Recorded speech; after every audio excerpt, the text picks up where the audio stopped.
Comment a été ton enfance à Boaké? Merci Ivy.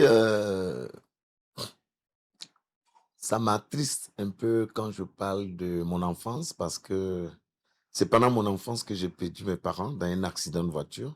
Et ouais, mon père et ma mère. Voilà. Donc, je venais d'avoir l'entrée en sixième.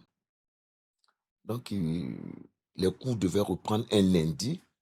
Et le jeudi, mon père m'appelle, il me dit, vendredi, le lendemain, on va prendre ton ticket, tu vas prendre le car, tu vas rentrer avant nous parce que tu vas voir le tailleur pour faire tes nouvelles tenues pour l'entrée en sixième.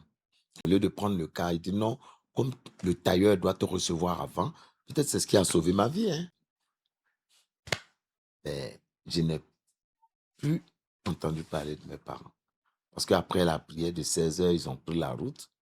Il y avait mon père, il y avait ma marate, il y avait ma maman, il y avait ma grande sœur et il y avait mon oncle qui était le chauffeur. Le pneu a explosé et la voiture a fait tonneau. Mais pendant le tonneau, ma marate est sortie par les vitres. C'était la seule survivante.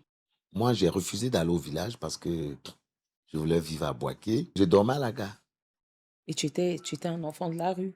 J'étais Un enfant de la rue. de la rue. Voilà comment je suis devenu enfant de la rue. Et donc, Donc, comment tu fais pour quand vivre? les passagers viennent et on prend leur bagage, on cherche un taxi, on met dedans, ils nous donnent 10 francs, 20 francs, 50 francs. Donc, Al-Mustapha a été enfant de la rue. Enfant de la rue. À partir de là, je me suis dit que il faut que je réussisse.